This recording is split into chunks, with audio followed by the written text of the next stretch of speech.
The idea of this podcast was let's talk about every single Blink-182 song, not in order, just like as we see fit. Okay, I'm ready to hit record whenever you are. Okay, I'm recording. All right, same.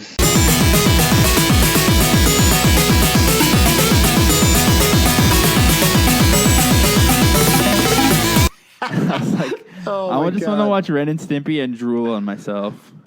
You're such a disappointment, eh? I know. I just realized that this entire podcast is going to be like digging deep on the sort of disappointing relationship you have with your father. That's the meta narrative of this whole fucking thing. No, it's not like that at all. But it is like my rebellion is like people listen to punk theoretically as like a rebellion thing, and mine is just like rebelling by just being really into like very stupid things.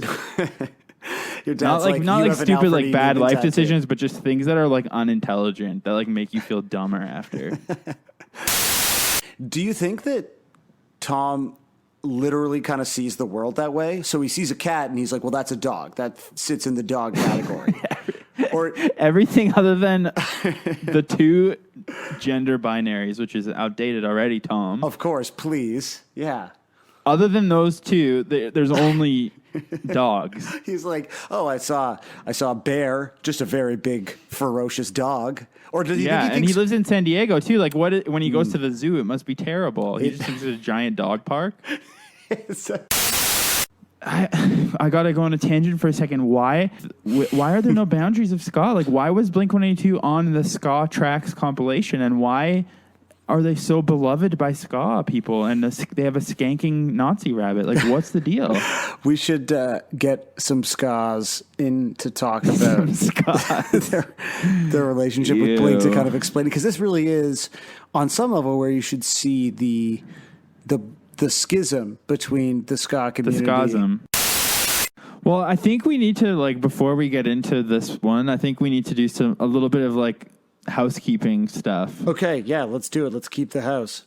Yeah, because, well, we recorded the last two before we had released them, so maybe people don't know this, but like as soon as the first one came out, like maybe 15 minutes in, Mark Hoppus said he wants to be on the podcast. It's true. He actually really kind of inserted himself where he wasn't welcome by saying that he should be part of the discussion. Right. And which I found very presumptuous. I mean, honestly, it's very flattering. And I did as we talked about, I quickly unfollowed him and followed him again on Twitter to send a little message that we should be friends, but it didn't really work. It didn't take. No, yeah. Also, it's just such a thirsty move, man. Like, he doesn't have time for it. You're calling me thirsty, and yet Mark Hoppus, a podcast about him existed for approximately 15 minutes before he demanded to be a part of it. We just couldn't have Mark Hoppus on this podcast in the first month of its existence, because where would you conceivably go? It just couldn't get better. I mean, no offense to Matt and Tom and Scott and Travis, Robert Smith. Yeah, sorry, Yellow Travis. Wolf. Yellow Wolf. I found the world's saddest Twitter account today. It's called at 182 online songs. Okay. They've got three followers, and I'm just going to drop the link in here for you. So this is clearly an abandoned Twitter account, which we all know too well. They joined Twitter on April 2016, and their last tweet was on May 10th, 2016. Okay, yeah. So I think their intention was to really get an online sort of change.org style campaign going on to convince Blink-182, who were already with Matt Skiba at that point, to play online songs.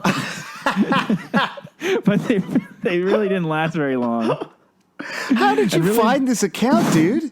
I was doing some deep Googling because I was worried I wouldn't have enough stuff to talk about. Yes. So I thought they only tweeted once, other than the retweets, which is their one tweet is, "I am listening to online songs, RN, and I need to hear this live so I can die happy." Yeah. And that tweet has one fave. So this is actually a good reminder that we have actually been in discussions with Twitter. I think I'm emailing with like a guy I know, Jack, with @Jack, who's a big fan of the pod.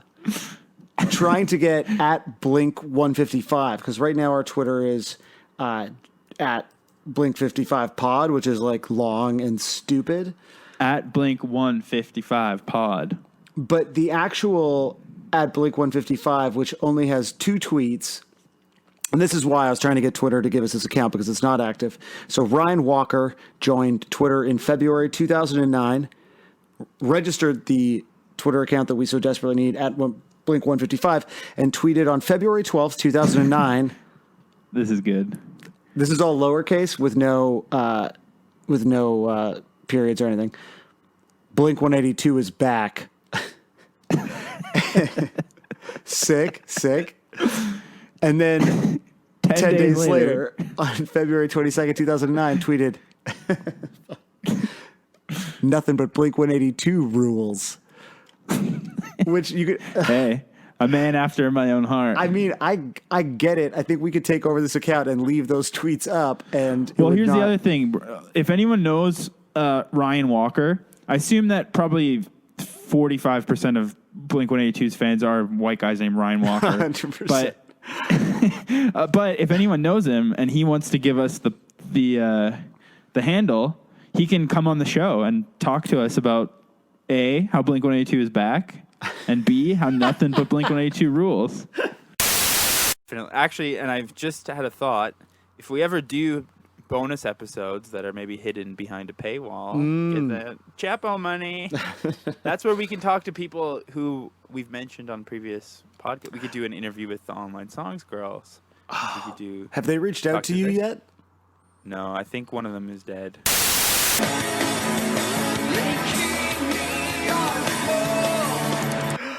Like what did we just listen to? I mean, it sounds like his batteries are dying while he's singing.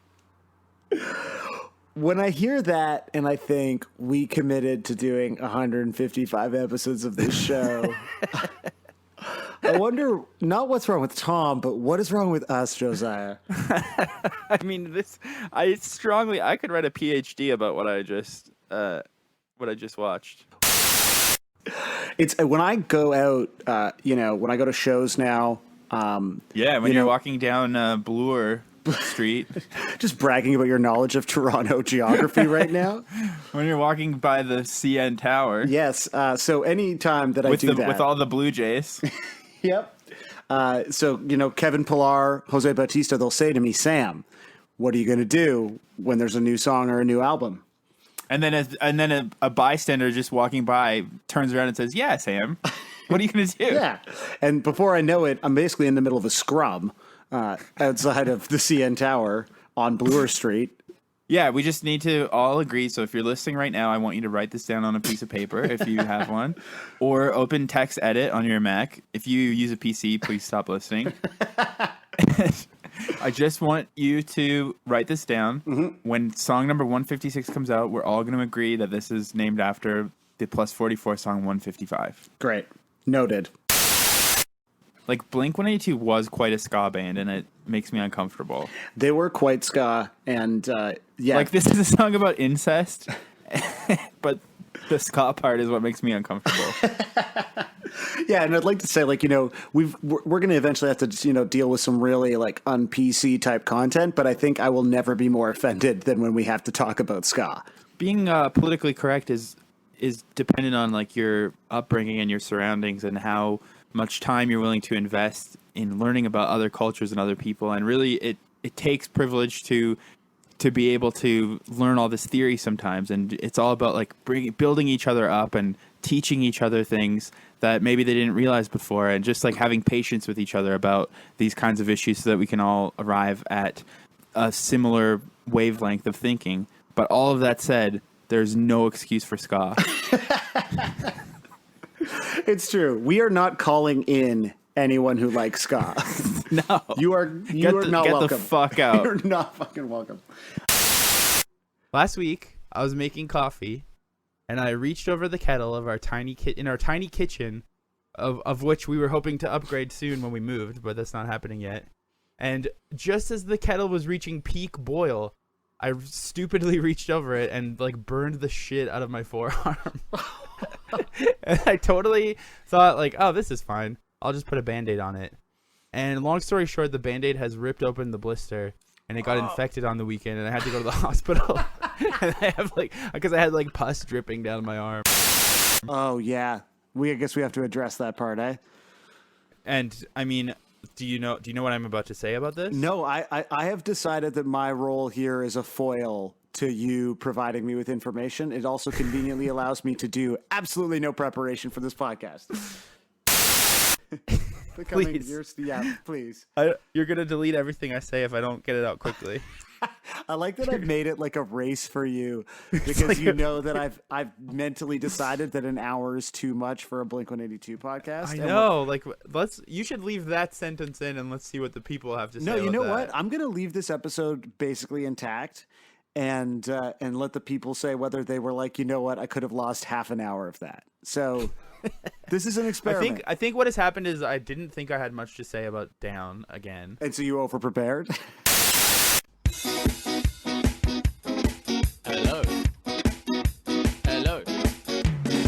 The drops of rain, they fall all over. This awkward silence makes me crazy. So yeah, there you go. Dude, I was in such a good place with that last cover, and now I'm like hearing that. I'm looking at the time. I'm like, we've been recording for 1 hour and 43 minutes, and you bring me that? You do that to me? Well, guess what? And the sensitive Redditors are going to be happy. I actually like that one. I kind of think this boy, Pro Tim Instrumentalist, is very cute. You have a new fan in me, and I don't like anything. Yeah, wow, that's congratulations to you. He said that he happied it up in the description. Did. What an evil thing. What an evil genre. My God. Well, I do think we need to mention our relationship with social media right now because it's quite interesting. Like our Twitter is sort of growing, but also it seems to be about 5 people who are very obsessed with us and then no one else. And shout out to all those people. We appreciate your constant barrage of tweets, but we appreciate all 5 of you. Yeah. Yeah. There's a British girl who loves us and a bunch of dudes, and I wish I remembered your name so I could give you a real shout out, but you know who you are. We got to remain a little aloof. It's true. If we knew everyone's name, we would be just like them. When we're not, we're better. We have a podcast. Yeah, this is the new cool, I think. Yeah, totally. Having a desperately niche podcast. This also ties into another friend of the pod who we are just generously giving this title out all the time. Yeah, it's true. We should make that a tier on the Patreon. Yeah, friend of the pod, $1,000 a month. Hell yeah. Well, all of this to say, because of my interest in these meme pages, CornFan420 showed up on my Instagram discover page. I started looking through his memes, and I saw a screenshot of his own personal Facebook with a observation that has completely changed my life and blown my mind. And I cannot believe that this has been hiding in plain sight for 2 decades now, which is to say, Dude Ranch means come. So you made us talk about dick lips. Because I wanted to talk about how, I knew that I would forget if we took too long to talk about Dude Ranch again, and this is a fairly recent thing that he posted. It was a screenshot of his own Facebook, and I can't believe it. Now, this is to say that the take off your pants and jacket pun, I actually didn't get for 10 years, probably. I didn't see it at all. But I mean, this Dude Ranch discovery, I think, is a major milestone in Blink-182 anthropology. Do you not agree? I do agree, but I have to wonder if we're giving that era of Blink-182 too much credit. Or do you think that the photo shoot and everything that goes along with that album is designed to be like a sleight of hand for the ultimate prestige 20 years later? The ultimate prestige of it being come. Well, I think You might be right, but I also think, for example, on the Dick Lips single, they included the song "Wrecked Him," and they came from Uranus around this time, and not too long after they did "Enema of the State." So they've been suggesting these puns for quite a while, and so I think maybe this was just an incredibly subtle, like almost classy in a way of saying "come." It is classy. It's premium cum. It's truly wow. That's the kind of amazing thing about it, and probably the sign that it's actual art is that it's like a magic eye that reveals secrets all these times later, all these years later. Hold on, do you think that magic eye is real art? like all this other art is bullshit art. I mean, yeah, Venus de obviously. Milo, not art. Starry Night, not art. It's a bicycle, Yes. art. To answer your question, yes. Magic eyes are art. Do you think this is like the thing that would get like Scott and Tom and Mark all back together? Maybe. Like the next time Mark's doing one of his, hey, I got 10 minutes, before we got to get on the bus, like, ask me anything. And we jump in with like, is Dude Ranch cum? A fish cum?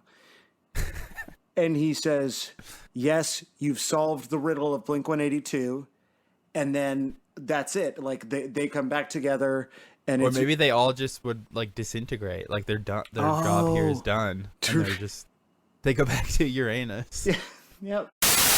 I was trying to say that Tom winning Homecoming King is the same sort of limp protest. Yeah, that, it's almost embarrassing. like attending a protest in a MXPX hoodie. I mean, dude, did it work? Like, I don't even know. I Oh. think 9/11 happened the next year and no one knew what to do anymore. it's true, man. We're already at like 200% of our 9/11 references. So if you could kind of avoid that for the rest of the show. Okay, so I'm ready for this like meta Dick Lips experience now. Yeah, so there's like these boys, and they're just very like normal looking boys, and they think it's so funny that this lipstick is shaped like a penis. And they're like, the whole time they're like, you promise you do it, dude, you promise. And he's like, no, I don't want to do it. I don't want to put the lipstick on. It looks like a dick. It's a great vid. Here's a little audio sample from it. Okay. Oh God! Dick stick. It's a perfect dick. You ready to put this on, Terry? You want some dipstick? No, I'm good. It's just them giggling about the penis shape on the lipstick.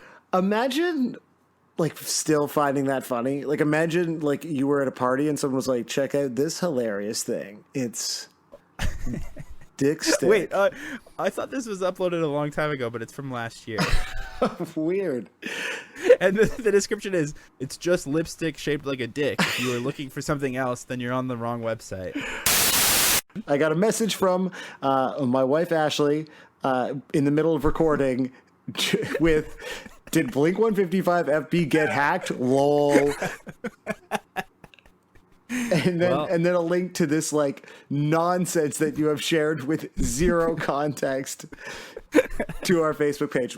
So that's my final thought. By the end of this show, you're all gonna use the internet the same way as me. It's all just one big inside joke with yourself. Well, I hope not, and good luck to anyone who sticks with us after this, but thank you for your time so far. Well, yeah, I mean, I think that what we're talking about now is the sort of facade that I wear, the sort of people-pleasing facade underneath a much crueler soul than you possess as the quote-unquote mean one of the podcast. Right. That's because I'm just openly mean, and people can take it or leave it. But I'm not. There's no trickery. Like there's some sort of like Sam magic tricks going on that even I feel terrified right now. So are you saying that you're the mean one, but I'm the cynical one? Or am I just the evil one? I don't know. I mean, that's the thing. I mean, and we're just basically talking about the word cynical, which I'm fine with. We're never going to talk about the songs anymore. Who cares? This is a English language podcast. This is just mind blowing that somebody would go to the effort of like just arbitrarily piecing together things to try to imagine what a song sounds like, that's going to be out within a few months. I mean, I don't think it's any more foolhardy than the paleontologist who finds bones and then pieces them together to imagine what a dinosaur might be like. I mean, that's bullshit because you get nothing from it. Whereas you never know if you're right or not. You'll You never find know. out. In fact, it sounds like they were actually wrong the entire time, right? Yeah. Whereas this has actual, contemporary value to society. And I salute these heroes who are much better than paleontologists. This is basically Lost, though. We're sort of creating a full universe where none of these connections will ever truly mean anything, or ever be. Will they? So that's good. I just don't want this podcast to end. Well, my final thought. It's only been 93 minutes. I'm happy to jump in here. I just want to stay here. My final thought is that it's very funny that I was complaining that everything's too long, and yet maybe my ego is just so big that to just be able to sit here and say whatever comes to mind about something that genuinely doesn't matter, I just never want it to end. Yeah, there was a few moments of truly I think beautiful sort of disassociation where we discussed things that were too long and should just know when to stop. I think we discussed the unnecessary lengths that others have gone to in tribute to this band. Our lack of self-awareness is truly staggering, and I never want that to change. Hey, Josiah. Hey, Sam. So this is the first ever live episode of Blink-155. I know, it's really uncomfortable. Yeah, I feel really weird. It's actually, I don't even want to look at you. I know. It's so weird. So Josiah and I are in the same place for the first time ever in podcast history. This is the first podcast. I can't look at you. I know. It's like when you're like just talking into Skype, you don't feel as ashamed of yourself. It's all happening right contact now. with I'm like, someone. oh my God. It's really... When we actually first did this podcast, I thought that we should have Skype up with the video. You remember that? And the lag was too much. It was fucking up. But I might have been lying about that because I don't like the video. Yeah, it's super unsettling. But in my mind, it was the only way to have an organic conversation with somebody. Yeah. Because otherwise, you'd like talk over people, or the pauses are weird. You don't know when someone's done talking. So Josiah and I are together for the first time. Yeah. I've never met you before. Well, actually, someone did say, I thought you guys were like really old friends when I listened to it. And like, we have hung out maybe 2 other times or 3 other times. And it was fine. Yeah, it was like, kind of. I mean, to be honest, Sam has a circle of friends where it's like very much a family, I think. Yeah, I already have friends. Yeah, I've got I friends. literally don't have any friends, Yeah. or that's why I do so much research, because I literally have nothing. You have nothing else. My wife I invented her. You've never met her either. I've never met her. I've never heard her in the background of the podcast, whereas my wife is very real. Ashley, there we go. That's my authentic real life wife. Damn it. Who for the first time is going to hear both sides of this conversation. So maybe you can leave a review on iTunes after. Let people know. It's sounding great so far. Thanks, honey. Well, you've been saying you want to talk about Matt Skiba so much. So what's so pressing about Skeebs? So, okay. I love Alkaline Trio. I've always loved Alkaline Trio. I think they are like a real perfect pop punk band. I've only ever listened to them like once. It's crazy. I can listen to Alkaline Trio so much, and I have.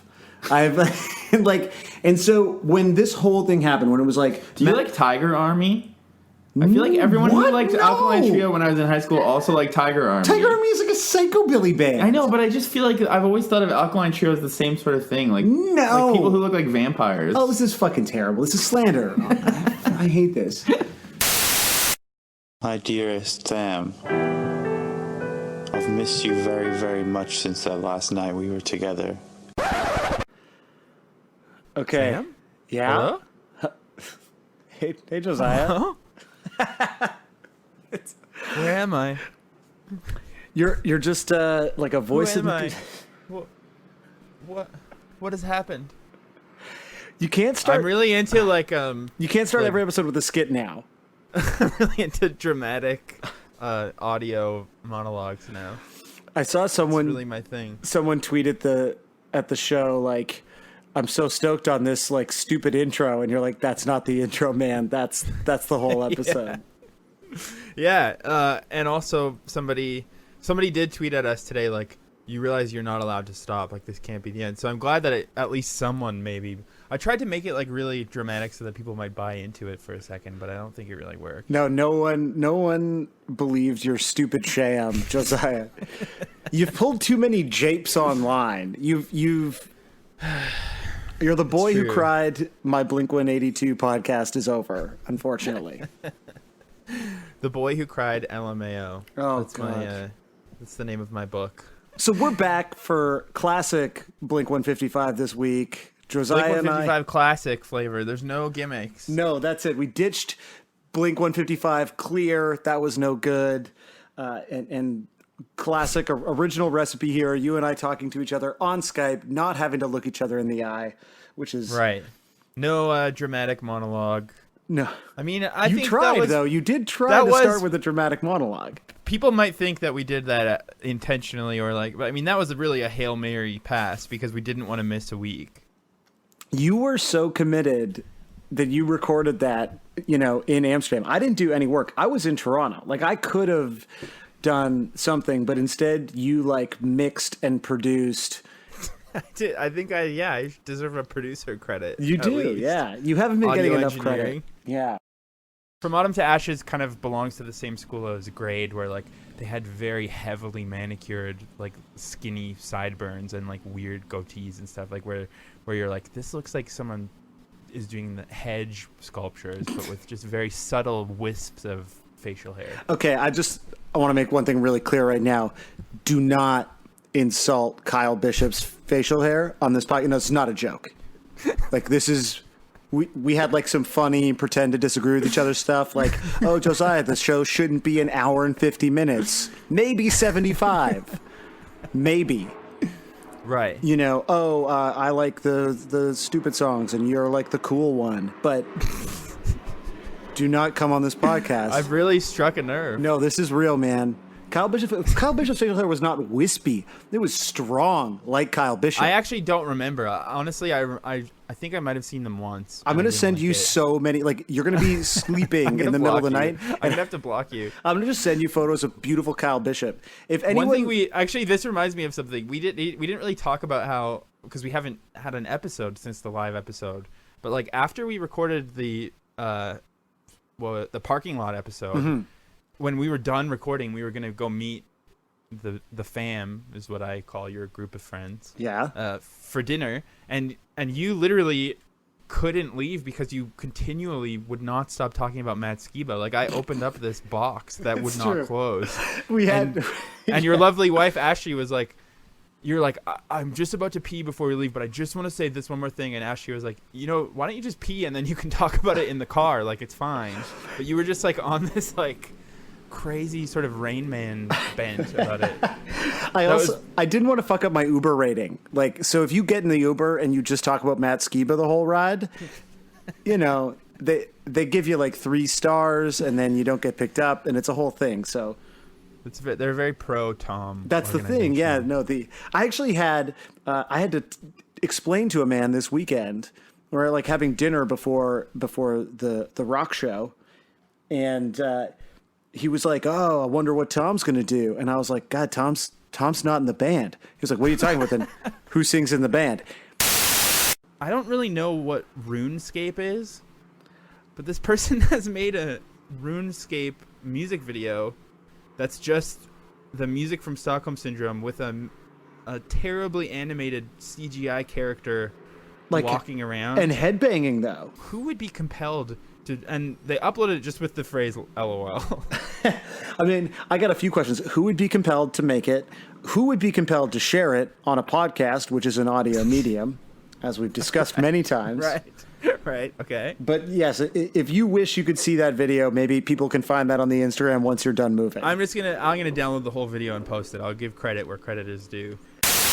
But isn't there a whole thing? It's like part of your developmental psychology where you're initially obsessed with your mom or whatever, and then you're obsessed with your dad, and then you're obsessed with your dick, and then you're obsessed with your butt. But then you're obsessed with Blink-182. And then you're obsessed with Blink-182, and some people end up stuck at that stage. I pray for those people every night. Yeah, God help them all.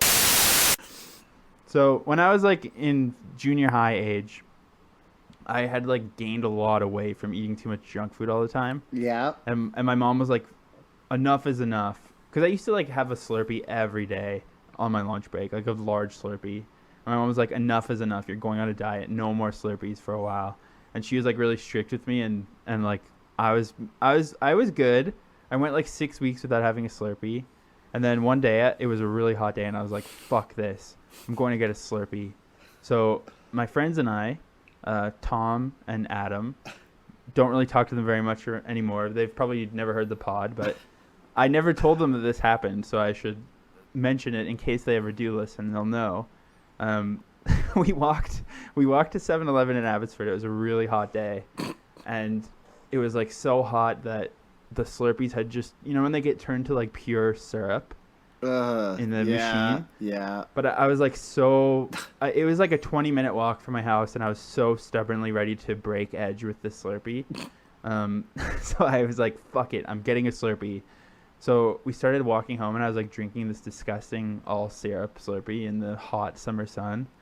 And then like I would say about halfway home, I started feeling like this gurgle in my stomach. And I was like, oh, it's fine. I'll just like power through. And then we just kept walking a bit, and they were talking, and I noticed that I was sort of breaking into a cold sweat, and they're like, what's going on? I'm like, nothing, don't worry about it. And we just kept walking. And then there's like a sort of a final pathway that you go up to get to our old house in Abbotsford. Pathway. It's like a video game. Yeah, exactly. It's sort of like a ravine connecting one busy road to another. And just as we were getting to that ravine, the gurgle got so intense that I was like, I have to just sprint home right now. So I just started sprinting, which is obviously the worst possible thing you could do. Yeah, you got to walk in like a controlled way, clenched, man. I know. So I was young and naive then. So I just started sprinting. This is the real diarrhea gambler right here.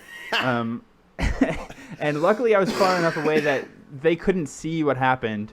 But as I was running home, I would just say that how I describe the feeling is that it was like all of a sudden I was wearing long johns. Because my entire legs were coated in this hot paste. And so I sprinted home, and I was like, I went into our washroom at my parents' house, and I was like fucking panicking because there was shit everywhere. And so in my panic, I literally flushed my boxers down the toilet. And then I climbed into the shower. There was like shit everywhere. And my friends eventually made it to my house, and my mom was just like, leave, just leave. And then needless to say, literally the boxers got jammed in this weird place where it actually like broke the toilet, and my family had to buy a new toilet. So that's my diarrhea gambler story. And this is a go-to party story for you. Yes, what you're actually getting at is that, I mean, I'm just going to flat out say it. It's fucking Tom DeLonge season, baby. It's happening. Like, we've been sort of dancing around the idea that, like, he's the one, but, like, my God, like, he's Tom, the one. He's the one. Come on the pod. You know, we're going to invest, or at least myself and Sarah, your wife, are going to invest into the Stars Academy. We are shareholders. So, you know, I think we actually deserve some of your time, frankly. My little brother, Jordan, a.k.a. Primetime69 on Twitter. Tight, yeah. A.k.a. Uncle Spooky is his Instagram name. He is, because he's my little brother, he keeps giving me this fucking commentary every week.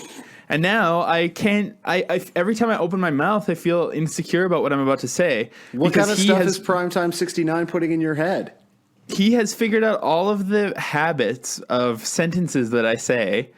So I just right before we started recording, I said, "What do I always say on the pod again?" And then he sent me a full paragraph. So I'm just gonna read it out. And honestly, he can just start hosting the podcast if he wants. Okay.